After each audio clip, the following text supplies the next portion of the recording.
Ahí está, genial. Bueno, mi nombre es María del Carmen Ramallo, tengo 59 años, soy hija de Santos Hilario Ramallo y de Carmen Parra. La nombro de mamá porque en realidad después de mucho tiempo puedo entender la militancia a través, digamos, de una compañera como fue mi madre de mi papá, que es el que fue el militante, digamos, activo, y que fue, secuestrado y desaparecido y recuperado sus restos.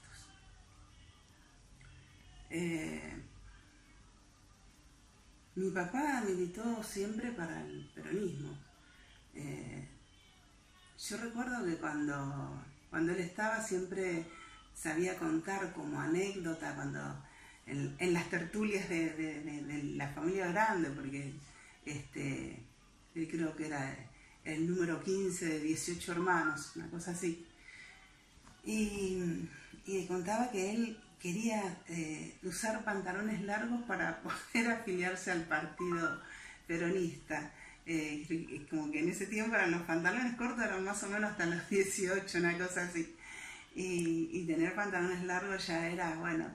Y su sueño más grande era poder afiliarse al partido en ese momento, digamos, de niño.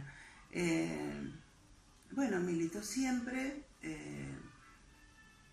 Él fue trabajador de la construcción, era cementista carpintero. Luchó siempre por la justicia social. Él siempre estaba, digamos, defendiendo a algún compañero, defendiendo los derechos, los de él y los de los trabajadores, todos. Y así es que llega a ser el secretario general de la UOCRA. Para ese tiempo estábamos en Rosario. Yo nací en Mar del Plata, mi papá y mi mamá se conocen en Mar del Plata,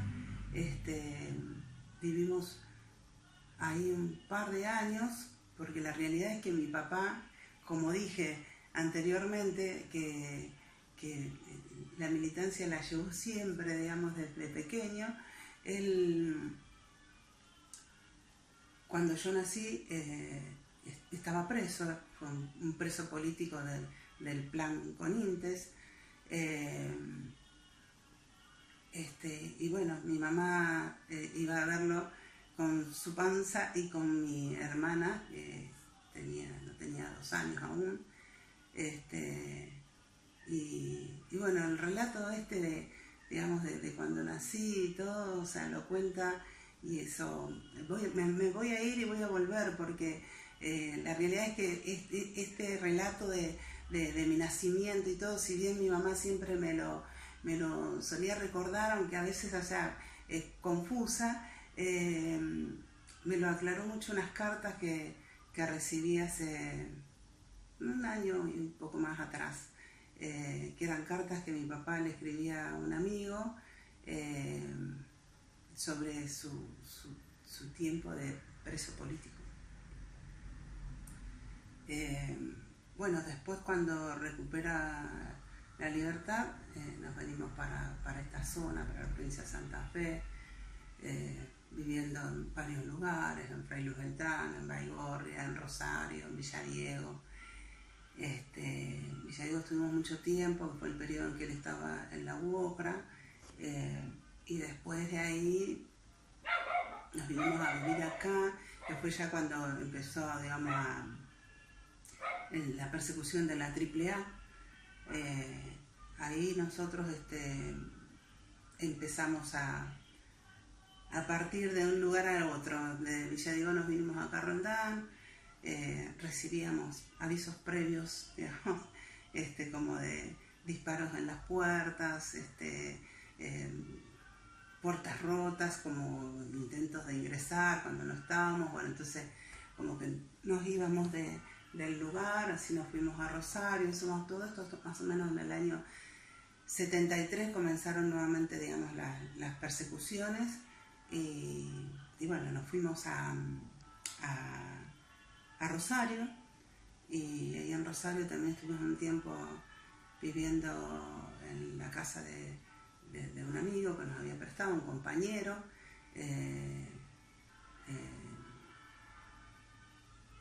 que también hoy está desaparecido, galleguito. Y bueno, ya para esa época mi papá militaba en Montoneros. Y bueno, una vez que nos iban ubicando o iban ubicando algún compañero o compañera, nos teníamos que ir del lugar. Entonces nos fuimos a Buenos Aires, diría mi mamá, fuimos a la Boca del Lobo.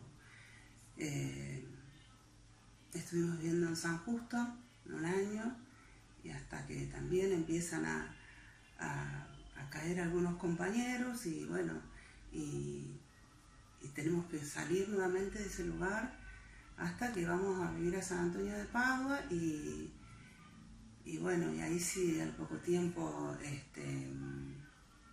dieron con el paradero de mi papá. Ya eso fue, estamos hablando del año 77, la dictadura fue en el 76, pero fue tan terrible, tan violenta, tan una cosa indescriptible, que en un año ya habían logrado prácticamente todo su cometido, ya habían hecho, digamos, desastre, habían secuestrado mucha gente, habían matado mucha gente. El tema es que como que todavía no se podía, si bien nosotros sabíamos, yo escuchaba, yo no militaba, digamos, y no militaba por una cuestión sí, creo que de impedimentos de mi papá, porque obviamente que éramos muy conscientes de lo que estaba pasando, porque sabíamos cada vez, obviamente, que algún compañero se lo habían chupado, entonces nos teníamos que ir, y bueno, mi papá buscó siempre alguna excusa para impedir que pudiéramos estar también, ser activas, porque la realidad es que teníamos 16 y 17 años con mi hermana cuando pasó esto, y el tema es que bueno, también estábamos alejadas digamos, no pertenecíamos ni siquiera a los huesitos, a los estudiantes secundarios, porque tener que salir corriendo de un lado para otro hacía que, por lo menos yo que quería estudiar, empezaba primer año en una escuela, por suerte pude terminar mi séptimo en Villadiego, y cuando vine acá hice un año y después nos tuvimos que ir a Rosario y ahí no pude terminar y después en otro lugar y tuve que volver a dejar y nos fuimos a Buenos Aires. Y bueno, ya cuando llegué ahí era volver a empezar otra vez el primer año y ya tenía mis 15 para 16 y bueno, entonces había toda una rebelión y vergüenza de mis 15 años y estar en primer año con chicos, entonces bueno, lo dejé y en algún momento se iban a dar las cosas. Mi papá fue secuestrado de San Antonio de Padua. Primero nos secuestran a mi hermana y a mí de distintos lugares. Vos cuando te mudabas de un lugar era obviamente porque te habían ubicado a algún compañero o alguna compañera, entonces obviamente que ante los métodos que utilizaban ellos para que alguien pudiera hablar, existía ese riesgo de que algún compañero pudiera hablar por el método de las distintas torturas que utilizaban. Entonces, bueno, nos íbamos. Y ahí ya nadie más tenía que saber para dónde ibas y tenías que perder el contacto hasta con tu familia. Nosotros cuando nos mudábamos, mis tíos y mis tías no podían saber dónde nos íbamos. Entonces era un desarraigo terrible, porque no era solamente que te ibas del lugar, sino que sabías que te ibas y que no podías decirle ni siquiera a tu prima con la que jugabas todos los días que voy a estar en tal lado. No podíamos escribirnos, en ese tiempo escribíamos cartas, no nos podíamos escribir tampoco, hasta que un tiempo, ya esto fue en el último tiempo, mi papá se comunicó con uno de sus hermanos y un hijo de él, un hijo grande, que nos pudo visitar y bueno, fue como, no sé, como si hubiera alcanzado nuevamente la luna, no sé. Se sufría mucho todo eso. Más allá digamos, de que uno sabía que era yo digo uno, pero en realidad yo sentía eso, lo sentí siempre, el riesgo que corríamos. Y mi hermana también, por eso con mi hermana había siempre esa diferencia entre, digamos, ella chocar con mi papá porque sentía que mi papá la estaba llevando a ese lugar donde no quería ir, tal vez digamos, que todo lo que vivimos después, y yo como yo no lo veía así, o sea, para mí era la militancia, era la lucha, era lo que mi papá decía, o sea, era la lucha por, digamos, enfrentar todo lo que se estaba viviendo, que era la desaparición. O sea, si bien no hablábamos en ese momento de desaparición, porque no pensábamos que iban a quedar desaparecidos, pero sí sabíamos que la estaban pasando mal los compañeros. Bueno, mi hermana y a mí nos secuestran, a mí de una estación de trenes, de Morón, a mi hermana de la casa de una amiga, y cuando venía diciendo que no tenían que saber más dónde vivías, nosotros vivíamos en San Justo y nos fuimos a Padua, trabajábamos en un taller de calzado y una de las compañeras de trabajo vivía en el mismo barrio donde estábamos antes, y mi hermana, muy insistente y cansada de vivir todo esto, digamos, estas huidas que teníamos que tener, le pide al papá de llevar a esta chica. Va esta chica a la casa, bueno, así que duerme en casa. El otro día quedamos en acompañarla hasta la estación de Morón. Mi hermana quiere seguir un poco más allá, nos separamos en la estación. Yo me quedo con un amigo en un bar y mi hermana se va hasta el barrio donde no había que ir. Esas cosas que a veces le pasa al adolescente. Bueno, y ahí estaban, no sé cómo, pero o si nos siguieron en algún momento. La cuestión es que ella entra a la casa de esta gente y ahí, la verdad que hasta el día de hoy tengo la duda, si ellos ya estaban ahí o si ellos entran después que ella, porque en algún momento mi hermana, digamos, en ese tiempo, lo debe haber contado una o dos veces y confuso, y no hablo más. Y no hablo más del tema. Y eso le ha costado problemas de salud, le ha costado una ACV, le ha costado mucho. Y nos ha costado a todos, porque ver a mi hermana así ha costado. O sea, a veces no siento solamente que se robaron a mi papá, sino que se robaron a mi hermana, se robaron la vida que podría haber sido otra. Y bueno, a mí me toman de esa estación de trenes, nos llevan a un centro clandestino de detención que funciona la arriba, le dicen, que era un centro de la aeronáutica que funciona cerca de Morón, digamos, a unas 10 cuadras, digamos, de la estación de trenes, 10, 15, más de eso no es. En ese momento, cuando nos llevan de la estación, se acercan dos hombres, nosotros estábamos parados en el andén esperando que llegara mi hermana. Yo ya preocupada, me había mirado la hora muchas veces porque estaba demorada.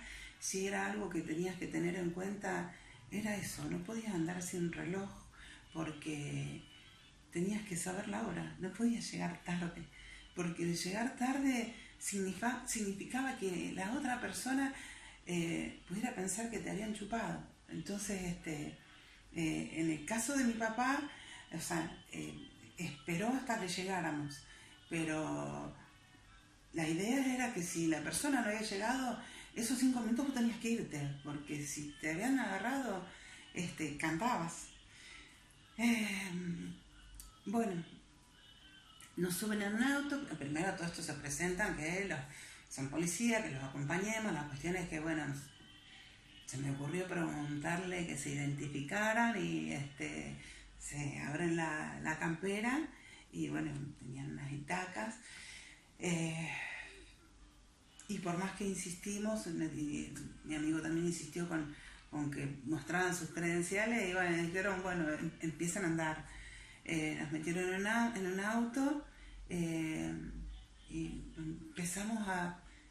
Yo siempre sabía que el lugar donde nos habían llevado era cerca de la estación porque yo sentía que como que girábamos, porque si bien me habían hecho, tenía una camperita de lana, me habían hecho tabicar, ¿vale? O sea, me taparon la vista y entre el tejido vos podías ver las luces de las marquesinas y en un momento era otro el sonido y ya no había tantas luces. Se escuchaba un portón de hierro, como que abrieron un portón de hierro, y bueno, ahí entramos a un lugar que siempre estuvimos con los ojos tapados. Subimos una escalera, y ahí ya la tenían a mi hermana. Ahí tampoco voy a poder decir qué sucedió con mi hermana porque nunca quiso hablarlo. Nunca. Y bueno, lo que sí sufrimos fueron torturas psicológicas, ¿viste? Que los golpes no eran prácticamente nada, o sea, tenía siempre el arma en la cabeza, o te golpearon un poco el vientre, o qué sé yo, nos tiraban en una cama como con flejes, me dio un elástico, algo, porque mi hermana la tenían ahí y cuando me tiran encima de ella hubo como un retumbe en esa cama. Después nuevamente pararme, nuevamente apuntar, porque yo lo único que decía era que no le hicieran nada a mi papá. O sea, yo ahora pienso, ¿no? Me estaban apuntando con el arma y no pensaba que me iban a matar, pensaba que querían a mi papá. Porque en realidad era lo que preguntaban todo el tiempo, ¿dónde estaba mi papá? ¿Dónde estaba mi papá? Y querían saber cuál casa era. Así que bueno, nos llevan hasta mi casa, nos dejan, van 2 vehículos, nosotros íbamos en un auto y venía otra chata atrás, 2 tipos armados, muy armados, con chalecos antibalas. Me dejan a mí de rehén en el auto con otra persona más, esposada, y bajan ellos y la llevan a mi hermana, golpean la puerta, le dicen a mi mamá que llevaban a mi hermana, llevaban a la hija descompuesta, que en realidad mi mamá pensaba que era yo porque siempre me bajaba la presión, por ahí me descomponía, no me alimentaba bien, esas cosas también de adolescente. Bueno, mi mamá abre la puerta y entran todos armados. Mi hermano era chiquito, tenía 13 años. Siempre contaba él que decía, yo le vi como que le he pegado piñas a uno de los tipos porque veía cuando le pegaban a mi papá para que le dijeran dónde estaban las armas, dónde estaban las bombas, dónde estaban cosas que no había en casa. Rompieron todo, dispararon adentro porque mi mamá se había encerrado en el baño. Entonces, para que saliera, la encierran en el dormitorio nuestro.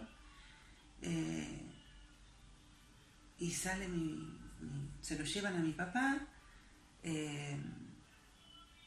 Cuando llega el auto me liberan a mí, y ahí bueno, fue la última vez que abracé a mi papá.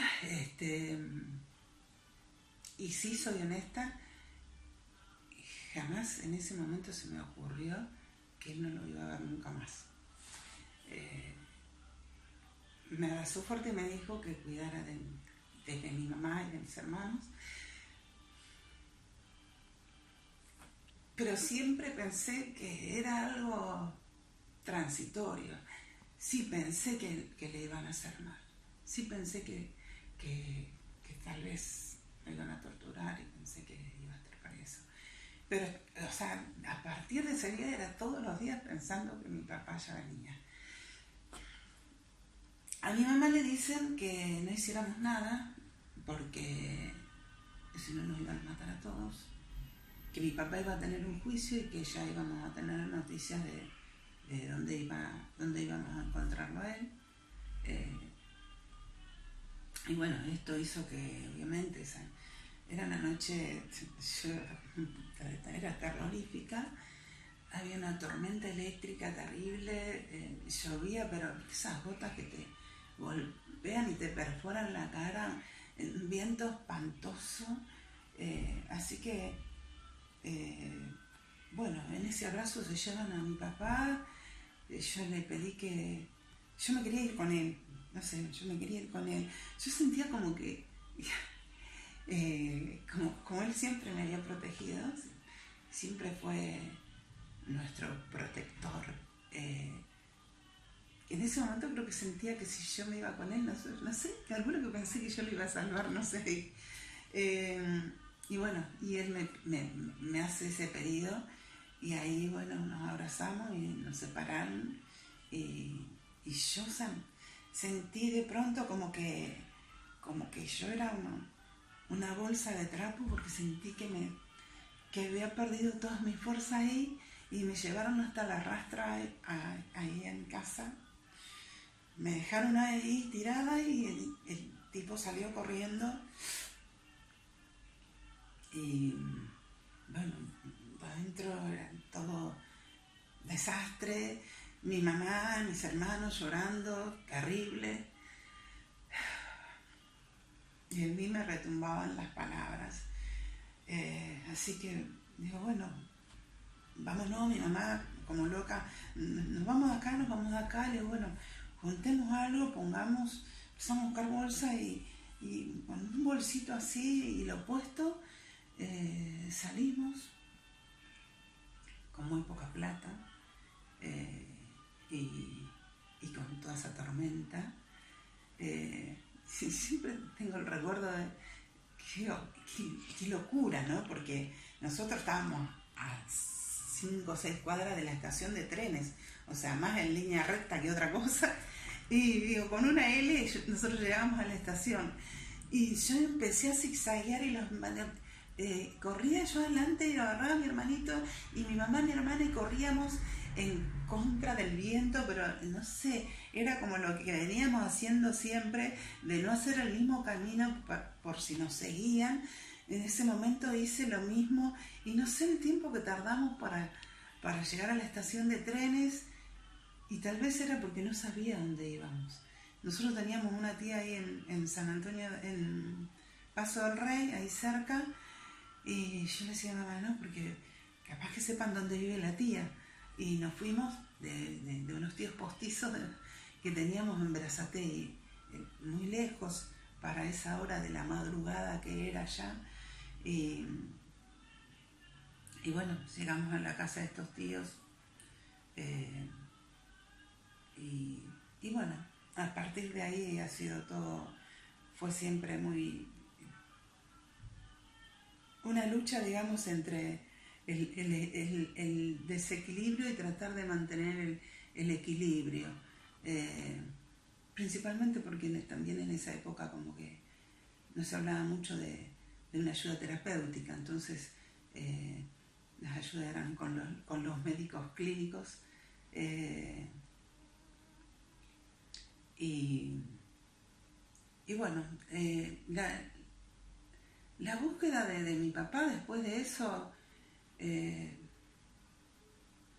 tardamos en hacer una denuncia, porque la realidad era que vivimos un tiempo también, o sea, mi mamá, nosotros teníamos la casa donde vive mi mamá hoy en Roldán.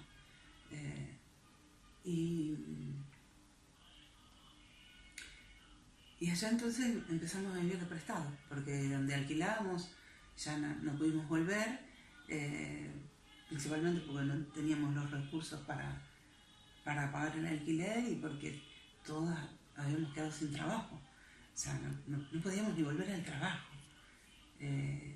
Así que quedamos en situación de calle y de prestado. Entonces vivimos un tiempo, unos meses de estos tíos, en los cuales dormíamos en el piso, mi mamá en una cama, nosotros en el piso, porque era gente muy humilde que vivía en una casa, en una casilla prefabricada de madera, muy vieja, que estaba torcida. Y yo cuando veía, me acuerdo una casilla que estaba en Villaflores y que estaba torcida, siempre me recordaba ese tiempo. Y bueno, recibimos mucha contención y mucho cariño ahí, en esa casa.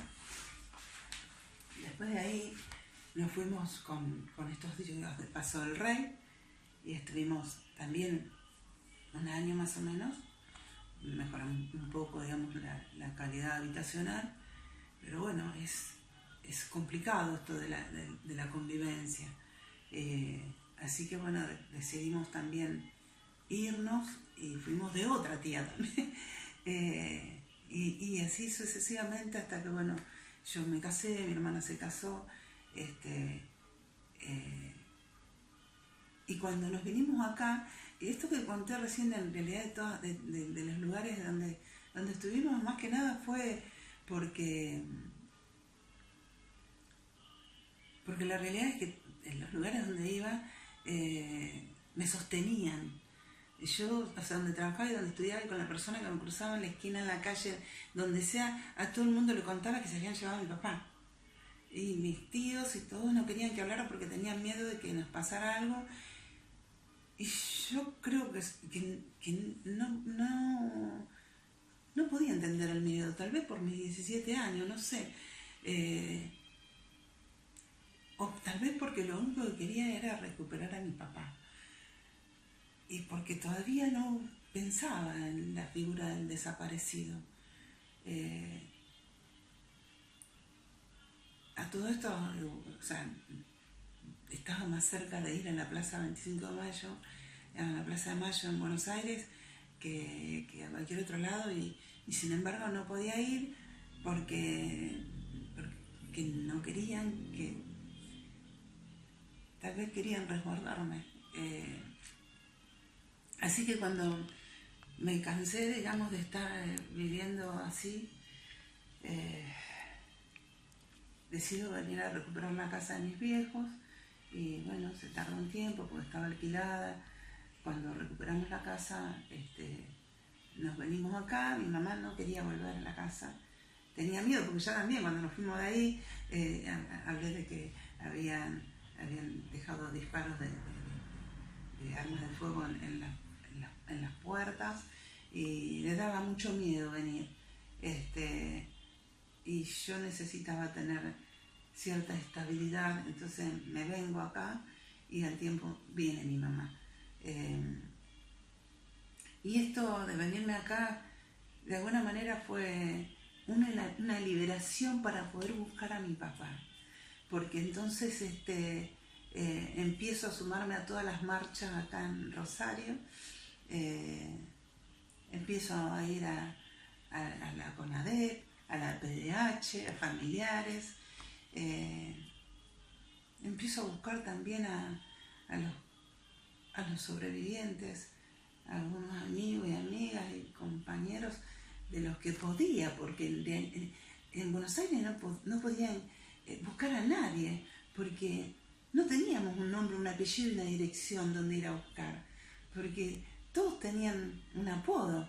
Nos conocíamos por el negro, el tucumano, el cordobés, el gallego, así. Y no sabías dónde vivía, porque vos cuando ibas a la casa de un compañero, ibas mirando el piso, no podías mirar, y no debías mirar, porque era una cuestión, digamos, de un código que tenías que respetar para preservar tu vida y la del otro. Entonces era difícil, pero acá, como vivimos en la previa, digamos, antes también de todo esto, entonces empecé a buscar, porque también necesitaba de ese calor, digamos, ¿no? De aquellas familias que nos juntábamos cuando mi papá militaba acá, y que iba a los barrios más humildes, y que recorríamos juntos, y bueno, fui buscando todo eso como para poder fortalecerme, y una vez que empecé a asistir a las marchas me empecé a encontrar con algunos compañeros, hice un contacto con otra gente también, y bueno, fueron las denuncias en los distintos organismos. Me costó porque era como que ellos estaban todos ya todos armados, y yo era como un bicho descolgado, me sentía, ¿viste? Que llegaba ahí por el 83 a hablar de un padre desaparecido después de tanto tiempo, digamos, y en el 82 hicimos la denuncia en la comisaría de San Antonio de Padua. Cuando vamos a hacer la denuncia, el mismo policía que nos toma la declaración nos dice en un momento: bueno, señora, dice, pero yo no puedo poner lo que usted me está diciendo. O sea, nosotros estamos relatando lo que había sucedido. Dice, vamos a poner que su marido se fue a trabajar, escribía, y que no volvió más. Entonces yo le digo, no, porque mi papá no nos abandonó. O sea, así parece que mi papá nos abandonó y a mi papá se lo llevaron. Sí, pero yo no puedo poner eso. O sea, que salimos de ahí con esa denuncia. Que mi papá se había ido a trabajar y que no volvió más. De todos modos, también en esa época más o menos, o antes, en el 80 creo que fue, cuando hicieron todo el registro con el cual después escribieron Nunca Más, hicimos la denuncia ahí en el Teatro San Martín. Mi papá tiene el legajo número 28, en el cual mi hermana era la primera vez que la convencía para que me pudiera acompañar. Y me acompañó. El tema es que después, no sé si, no tengo muy claro ahora si fue a retirar la denuncia o si se retractó ahí y no quiso declarar, porque también decían que nos estaban vigilando a todos y que los que íbamos a hacer las denuncias nos iban a hacer desaparecer. Y a todo eso, como también mi cuñado no fue una persona que la acompañó en su historia para que ella pudiera abrirse en esto que estaba viviendo. Entonces también de alguna manera se sumó a eso, y mi hermana cerró la boca para siempre. Yo tuve, digamos, una vida diferente en la cual los compañeros con los que estuve fueron compañeros, y me ayudaron mucho. Tenía mucha contención, y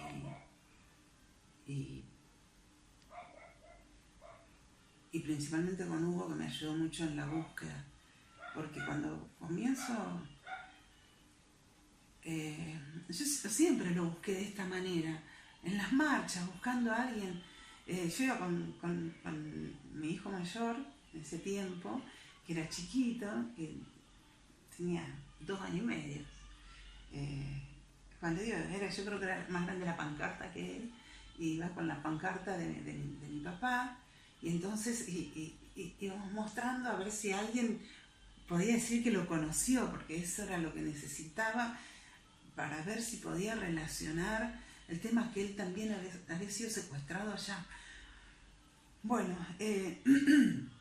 ¿Lo buscabas vivo, Mari? siempre. Y yo, si me preguntaran si siento que perdí el tiempo buscándolo vivo o que fue ridículo buscarlo vivo, jamás me voy a arrepentir de eso, porque en realidad buscar vivo a mi papá fue lo que a mí me mantuvo viva, me mantuvo medianamente cuerda, me permitió transitar todos los caminos que transité. Y a todo esto, digamos, en esta búsqueda que hice, en un momento mi hermano siempre quería buscar a mi papá, pero buscarlo más, ir a un lugar, ir a otro. Y yo le decía, pero ¿y a dónde vamos? ¿Y por dónde empezamos? No sabemos. O sea, no sabemos quiénes eran los compañeros que militaban con él. O sea, sí sabemos porque me acuerdo de Melena, me acuerdo de Calú, me acuerdo de Lucho, me acuerdo del Correntino, me acuerdo de Vilma. Los recuerdo, los llevo en mi corazón. Tengo la imagen de ellos, digamos, de compañeros de acá, ¿me entendés? De muchos compañeros de acá. De la familia Ramos, de la familia Romero, de Siriaco, de Margarita, de Palmiro, el Galleguito. Los tengo todos, pero muchos más. Pero el tema era que muchos no estaban. Entonces, y de los que por ahí me encontraba eran los que en ese momento también ya habían hecho un paso al costado, no salieron a la lucha. No es que, sin criticar, digamos, decisiones diferentes. Porque mucha de esa gente también me dio cariño en su momento, que era lo que necesitaba para fortalecerme. Bueno, y mi hermano insistía con eso, entonces, claro, mi búsqueda era muy precaria. Los habeas corpus ya estaban firmados. Y yo la verdad que si las denuncias en los organismos ya estaban hechas. O sea, no sabía qué más hacer. Y mi hermano me seguía insistiendo que había que buscarlo y yo no sabía cómo. ¿Querés que cortemos, María?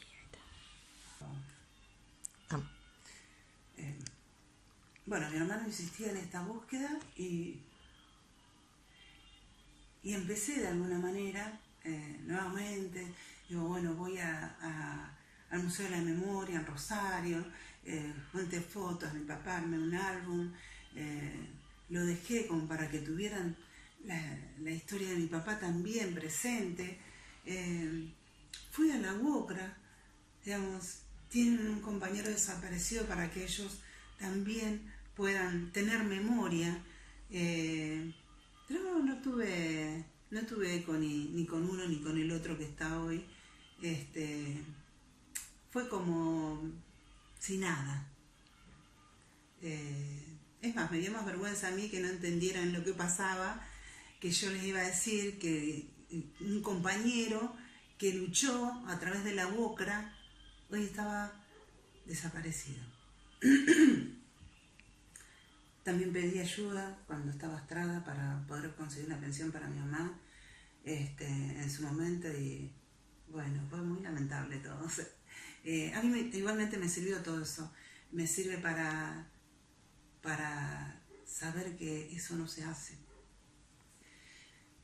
que cuando alguien golpea una puerta uno tiene que abrirla, y cuando alguien pide ayuda el otro tiene que tratar y buscar la forma de brindárselo. Bueno, esto aquí que mi hermano fallece de una manera muy inesperada, con sus apenas 35 años, y bueno, eso me hace todo un clic en el cual fue también fueron 2 años terribles, y cuando la forma de recuperarme era, y lo que yo sentía que a él le debía era buscar a mi papá y comencé nuevamente la búsqueda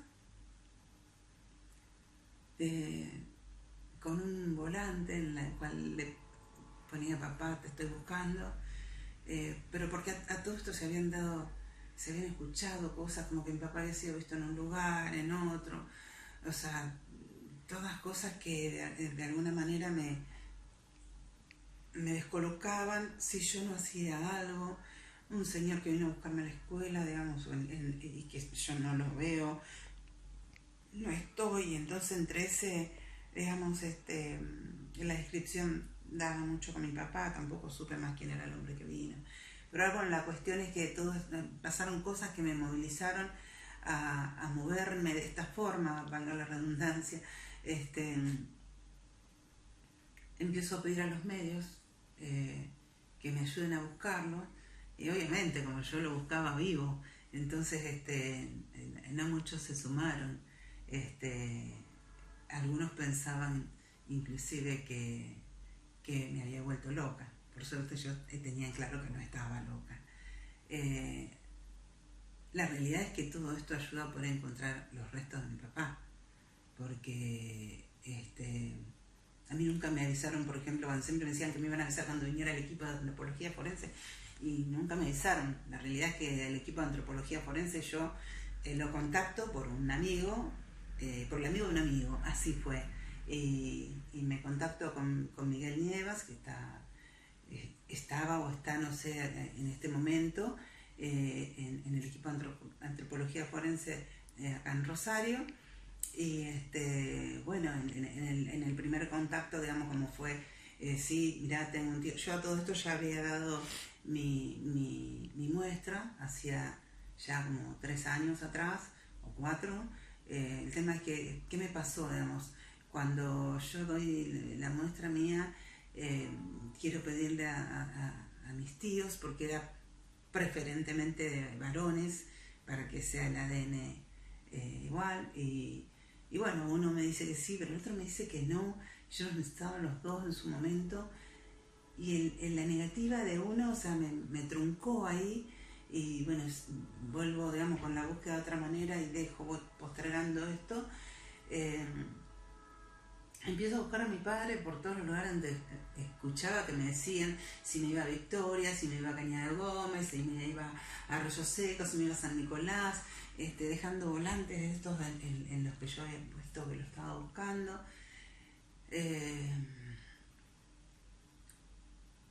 Y bueno, pasó el tiempo y lo que hago es volver a lo de hacer hacer la muestra de mi tío. Me voy a hablar con Miguel va y le saca la muestra a mi tío, y bueno, después de eso, no sé, 3 semanas, no sé cuánto fue, me llaman para decirme que habían encontrado, o sea, que tenían los restos de mi papá, que hacía, que los encontraron en el 2004, en el cementerio de Santa Mónica en Merlo, y mi papá, o sea, lo mataron el 23 de noviembre del 77. Según el resultado, digamos, del ADN, así fue. Por eso digo que no me arrepiento de haberlo buscado, porque la realidad es que esta búsqueda de este padre vivo ayudó, digamos, a hacer un poco de ruido, y también hasta cuando a mí me decían, pero ¿te hiciste el ADN? No, bueno, hasta que bueno, me choco conmigo misma y digo, bueno, a ver si yo no tengo respuestas por otro lado, porque no tengo el ADN hecho, me hago el ADN, y bueno, y así fue, bueno, que llegué a tener los resultados y recuperar recuperar los restos de mi papá, que me dio cierta... No fue algo, digamos, no fue algo instantáneo. Me dio cierta paz, no fue instantáneo, o sea, me llevó su tiempo.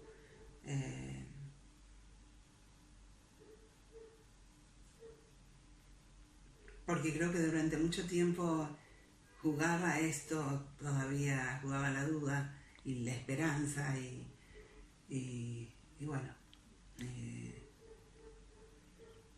por eso digo mucho trabajo de terapia también. También para salir un poco, correrme, digamos, un poco de ser la hija de un desaparecido o de ser la hija del desaparecido, sino para ser María del Carmen Ramallo, que tiene un padre que fue un luchador incansable, que fue un tipo con mucho compromiso social, que fue un adelantado, un padre que habrá cometido errores como cualquier ser humano, como yo, pero por sobre todo que amaba la vida y amaba ayudar al más desposeído, y de eso siento mucho orgullo de ser su hija. Gracias, Mari. Gracias a vos.